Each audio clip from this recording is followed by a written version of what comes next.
Hello friends, নমস্কার। তোমাদের সঙ্গে নতুন একটি ভিডিও নিয়ে চলে এসেছি। তো এখানে তোমাদের বৈদিক সাহিত্যের ইতিহাসে সম্পর্কে পুরো টপিকটাকে আজকে বিশ্লেষণ করা হবে এবং তার মধ্যে কী কী আছে সেগুলো তোমরা পেয়ে যাবে, বুঝতে পেরেছো?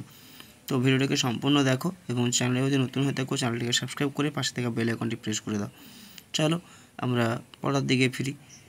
তো প্রথমে দেখে নেব, এখানে দেখুন প্রথমে কী আছে যে বৈদিক সাহিত্যের ইতিহাসে, ঠিক আছে। এখানে দেখো বলা আছে বিশ্বের প্রাচীনতম গ্রন্থ হচ্ছে বেদ এবং এই বেদ শব্দটি এসেছে বিদ ধাতুর থেকে নিষ্পন্ন হয়েছে, ঠিক আছে। অর্থাৎ বিশ্ব মানে প্রাচীন গ্রন্থ হচ্ছে বেদ, ঠিক আছে, এবং বেদ শব্দটি বিদ ধাতু থেকে নিষ্পন্ন হয়েছে। বিদ ধাতুর আমরা চতুর্বিধ অর্থ পাই, ঠিক আছে, যেমন কী কী না জ্ঞানার্থ, শতার্থ, লাভার্থক ও বিচরণার্থ, ঠিক আছে। এবং এই চারটা যে পাই অর্থ তার একটা দেওয়া হয়েছে যে বিদ জ্ঞানে, বিদ সত্তায়াম, বিদ লালাভে লীলাভে আর বিদ বিচরণে, ঠিক আছে। এরপর দেখো নেক্সট কী বলা আছে, বিদ ধাতুর উত্তর অস প্রত্যয় যোগ করে নিষ্পন্ন বেদের শব্দ জ্ঞান রাশি হয়েছে। মানে বিদ যুক্ত অস করে, ঠিক আছে, যে শব্দটা পাওয়া যায় তার অর্থ হচ্ছে জ্ঞান রাশি। এবং বিদ যুক্ত ঘং করে, ঠিক আছে, এখানে ঘং করে দেওয়া আছে কুশগুচ্ছ পাই, ঠিক আছে, তার শব্দের অর্থটা। এবং এখানে নেক্সট দেখো কী বলা আছে, বেদের স্বরূপ আলোচনায় আমাদের শাস্ত্রজ্ঞান বিধির মত প্রদান করেছেন। কি কি বলেছেন কি না, অর্থাৎ যেসব শাস্ত্রজ্ঞানগণ বেদ নিয়ে মন্তব্য করে সংজ্ঞাগুলো বলেছেন, ঠিক আছে, তাদের মতানুসারে, তো সেগুলোর উল্লেখ করা হয়েছে। এক নম্বর হচ্ছে মহর্ষি আপস্তম্ভের মতে মন্ত্র ব্যাম্পনা বেদর নামধেয়ম, ঠিক আছে, এটা আমরা পেয়েছি যোগ্য পরিভাষা সূত্র থেকে।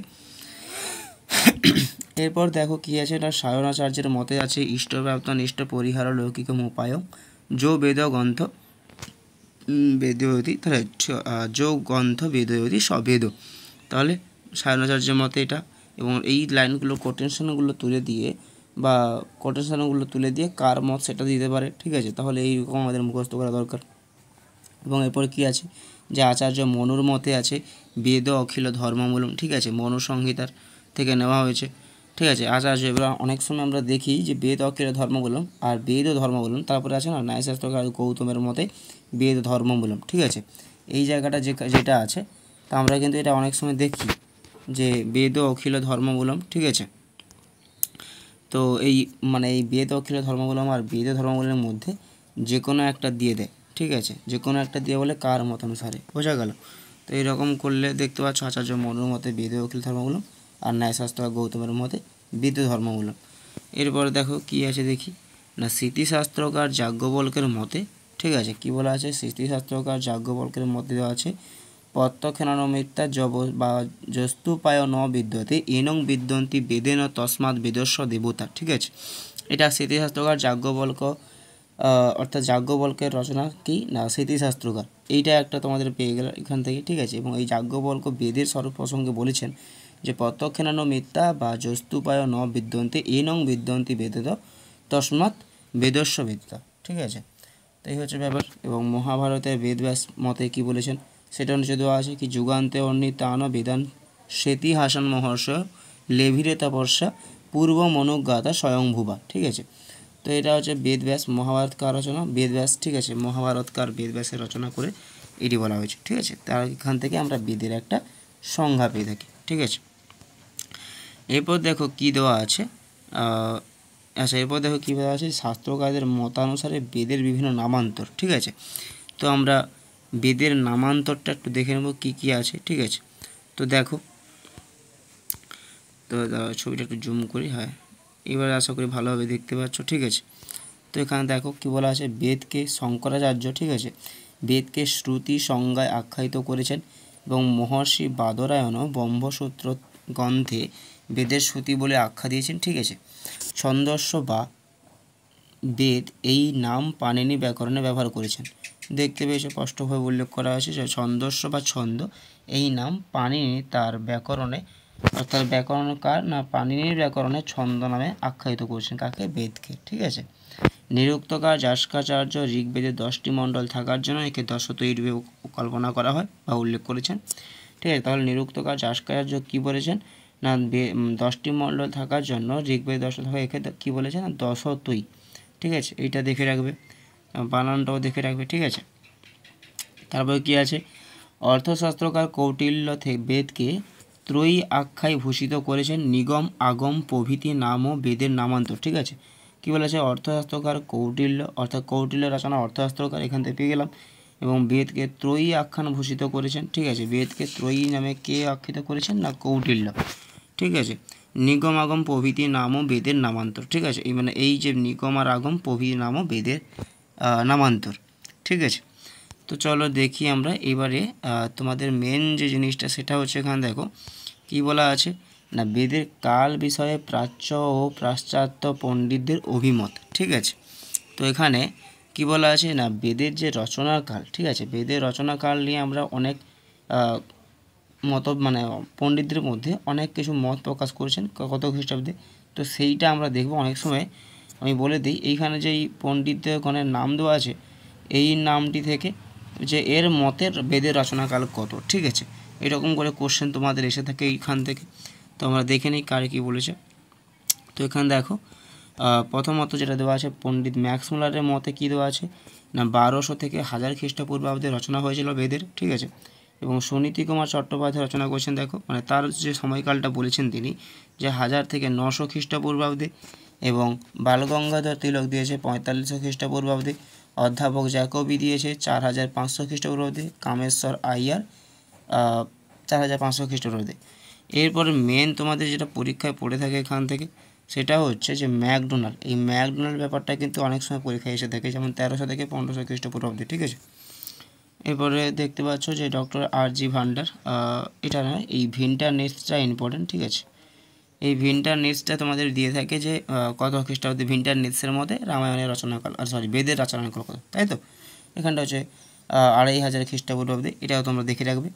এবং দেখো অবিনাশ চন্দ্র দাস এই 2500 থেকে 2000 খ্রিস্টপূর্বাব্দে, এবং তারপরে জ্যোতির্বিজ্ঞান কেটকর। আচ্ছা, এইগুলো অতটা বেশি পড়ে না, তো ইনফরমেশানের জন্য তোমাদের সঙ্গে শেয়ার করলাম। ঠিক আছে, এরপর দেখো যে এখানে কী বলছে, পণ্ডিত ম্যাক্স মুলার বেদের কাল নির্ণয়, কী বলেছে, পণ্ডিত ম্যাক্স মুলার বেদের কাল নির্ণয় প্রথম প্রয়াস করেন। ঠিক আছে, কাল নির্ণয় ম্যাক্স মুলার করেন, তো এই ম্যাক্স মুলারটা কিন্তু ইম্পর্টেন্ট। ঠিক আছে, তার মতে বৌদ্ধ ধর্মের উদয়ের প্রথমে বৈদিক সাহিত্য সম্পূর্ণতা লাভ করেছিল। তিনি বৈদিক সাহিত্যের কালকে 4টি ভাগে ভাগ করেছেন, কী কী, না ছন্দকাল, মন্ত্রকাল, ব্রাহ্মণকাল ও সূত্রকাল। ঠিক আছে, এখন বলে দিই এইখানে তোমাদের তাহলে ম্যাক্স মুলার এই বেদের কালকে কটি ভাগে ভাগ করেছেন, 4 ভাগে, ছন্দকাল, মন্ত্রকাল, ব্রাহ্মণকাল আর সূত্রকাল। জাস্ট এইটুকু ইনফরমেশান ছিল এখানটায়। এবং নেক্সট দেখো কী কী আছে, তোমরা যদি বুঝতে পেরে থাকো তাহলে বলবে, হ্যাঁ যেটা যারা না বুঝতে সেটা বলবে আমাকে। আচ্ছা, এরপরে এইখানে যেটা দেওয়া আছে যে ছন্দকাল, ঠিক আছে, 1200 BC থেকে 1000 BC, মন্ত্রকাল 1000 BC থেকে 800, আর ব্রাহ্মকাল হচ্ছে 800 BC থেকে 600, সূত্রকাল 600 BC। ঠিক আছে, তো দেখতে পাচ্ছ। আচ্ছা, তারপর দেখো কী আছে না, বাল গঙ্গাধর তিলক মহাশয় জ্যোতিষশাস্ত্র জ্ঞান অনুসারে বিভিন্ন নক্ষত্রের অবস্থান অনুসারে বেদের কাল নির্ধারণ করেছেন। তার রচিত আর্কটিক হোম বা ওরিয়ন নামে 2টি গ্রন্থ রয়েছে। ঠিক আছে, গ্রন্থে তার উল্লেখ রয়েছে, কার, না বাল গঙ্গাধর তিলকের। ঠিক আছে, এবং কি রয়েছে এখানে দেখো 2টি গ্রন্থ, যে অদিতি নক্ষত্রের কাল, মৃগয়াসী। আচ্ছা, এইটা কিন্তু কোনো প্রশ্ন দেখিনি এখনও অবধি, তো ইনফরমেশনের জন্য এখানে দেওয়া আছে। এরপরে দেখো এক সেকেন্ড, এরপর আচ্ছা এই জায়গাটা একটু দেখো, যে বেদ হলো অখণ্ড জ্ঞান রাশি। ঠিক আছে, বেদ হলো অখণ্ড জ্ঞান রাশি যার বিভাজন সম্ভব নয়। ঠিক আছে, মহাভারতকার মন্ত্রের বৈশিষ্ট্য অনুসারে এই বেদের 4 প্রকারত্ব দেখিয়েছেন। সেই 4 প্রকার বেদ হলো ঋগ্বেদ, সামবেদ, যজুর্বেদ, অথর্ববেদ। ঠিক আছে, এবং রুচ্যতে শ্রূয়তে জয়াসারিক তাদৃশনাম ঋচাং সমূহ এব ঋক অনিতাক্ষ রাবসন যজু জ্ঞানপূর্বক উপাসনং সাম।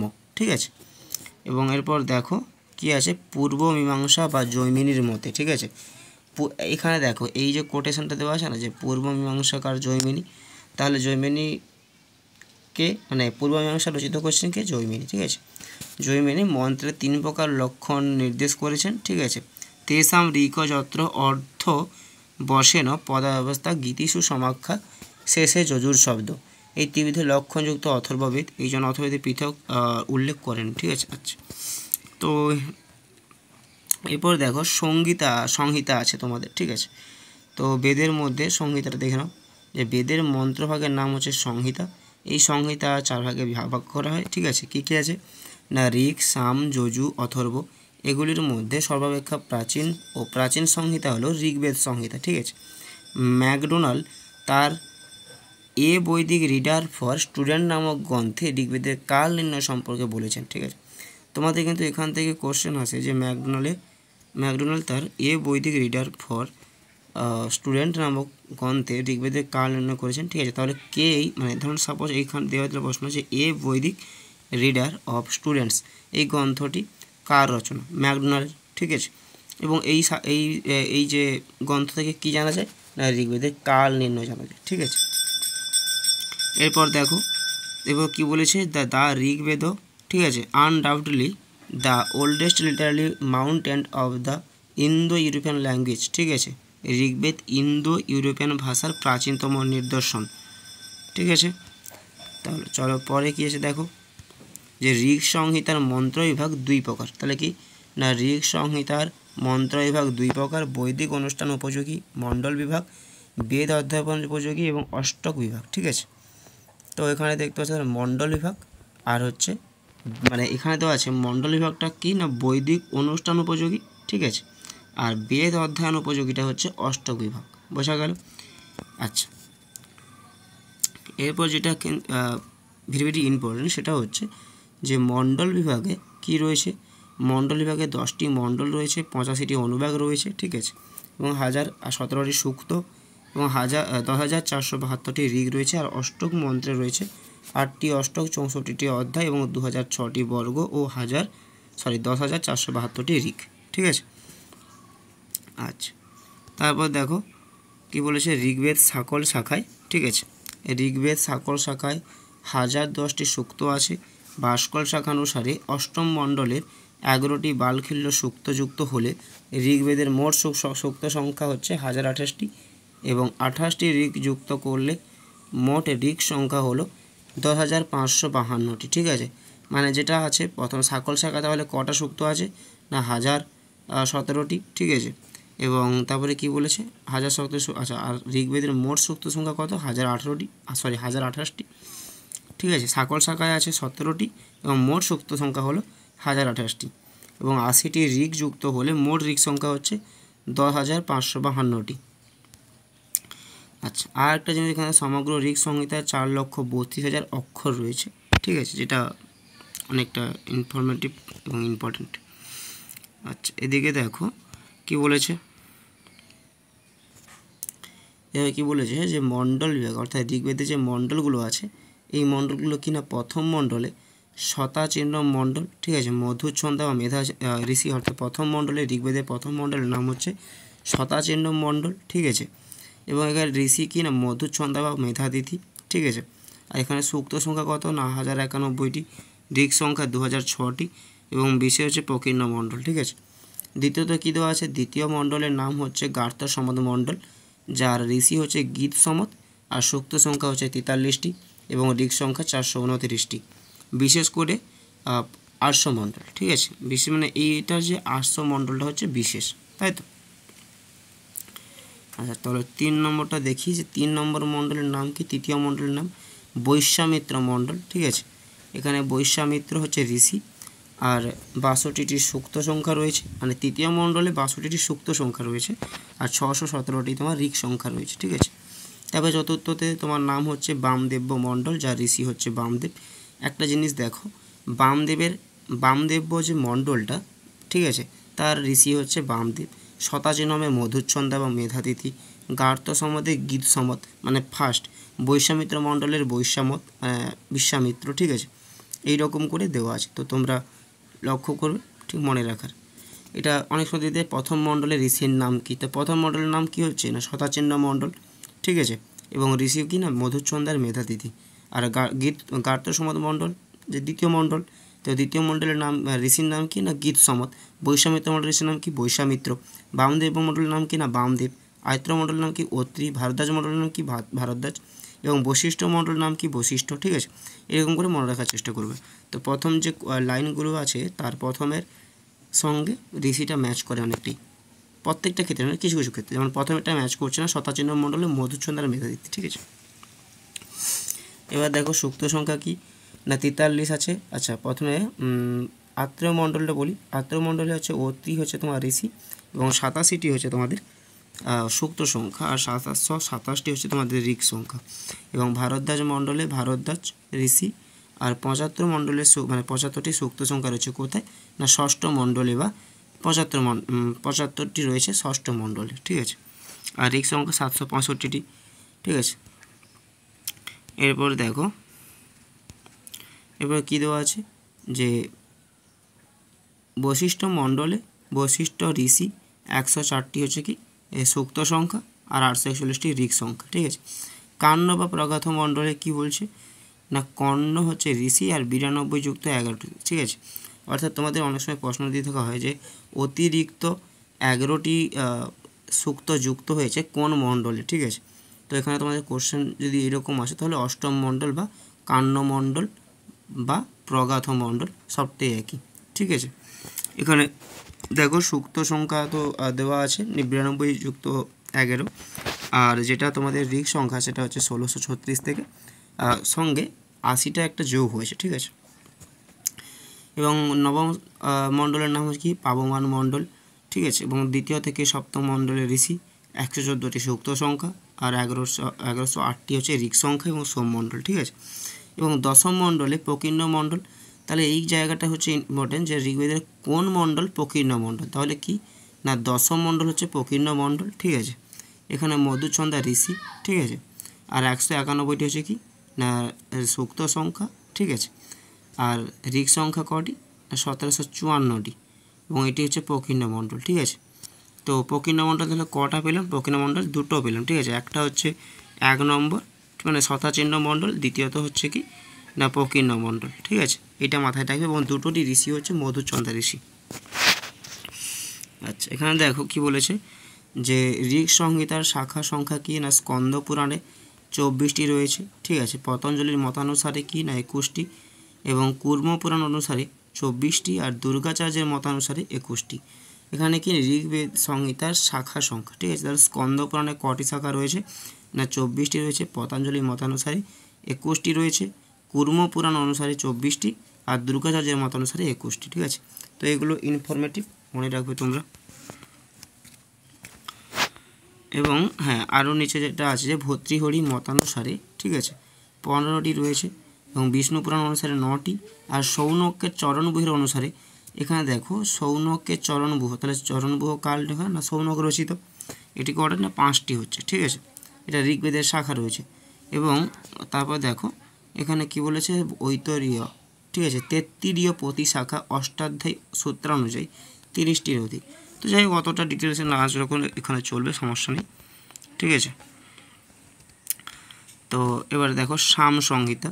সাম সংহিতায় কী বলা আছে না বিষ্ণু পুরাণ 1000টি, পতঞ্জলির মহাভাষ্যে 1000টি রয়েছে, দিব্য বদান গ্রন্থ 1080টি, সৌনকের চরণবুহ, ঠিক আছে, যেটা বলছিলাম আগেরটাই যে সৌনকের চরণবুহটা মনে রাখবে। তো সৌনকের চরণবুহ 7টি আছে এবং প্রপঞ্চ হৃদয় বা গ্রন্থ 1000টি, এর মধ্যে 12টি মাত্র পাওয়া যায়, ঠিক আছে।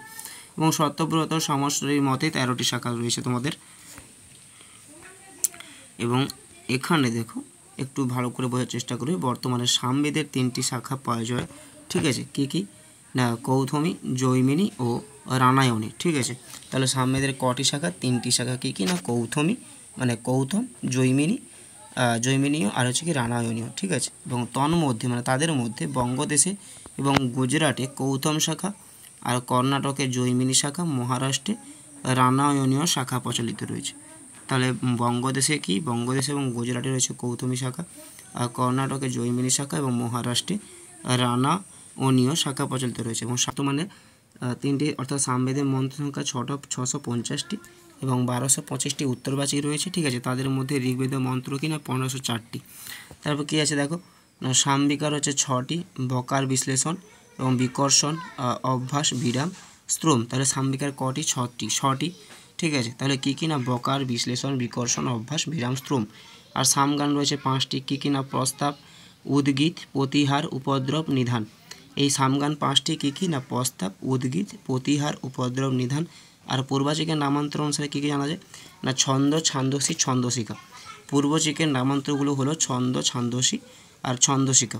তারপরে কি আছে? না বিষয় অনুসারে পূর্বাচিকের 4 ভাগে, বিষয় অনুসারে পূর্বাচিকের 4 ভাগে ভাগ করা হয়। কী কী? আগ্নেয় পর্ব, ঐন্দ্র পর্ব, পবমান পর্ব এবং আরণ্য পর্ব। ঠিক আছে। তারপরে কি আছে দেখো, উত্তরবাচিকের বহু বিভাগ রয়েছে, যেমন দশরাত্র, সংবৎসর, ঐকাহ, একাহ, প্রায়শ্চিত্ত প্রভৃতি। তাহলে এবং এখানে মেন যেটা সামগান কয়টি? 5টি, সামবিকার 6টি, সামবেদের মন্ত্র সংখ্যা 650টি। ঠিক আছে। এবং এইগুলো আর যেটা আছে যে স্কন্দ পুরাণ, এখানে যজুর্বেদ সংহিতা কি? স্কন্দ পুরাণ, ব্রহ্মাণ্ড পুরাণ, সূত্র সংহিতা 107টি, মুক্তি কোপনিষদে 106টি, মহাভাষ্য পতঞ্জলিতে 106টি এবং চরণগুহের সৌনক, ঠিক আছে, যার হচ্ছে 86টি শাখা ছিল বলে মনে করেন। কৃষ্ণ যজুর্বেদে 27টি এবং শুক্ল যজুর্বেদে 16টি। ঠিক আছে, এটা দেখে রাখবে।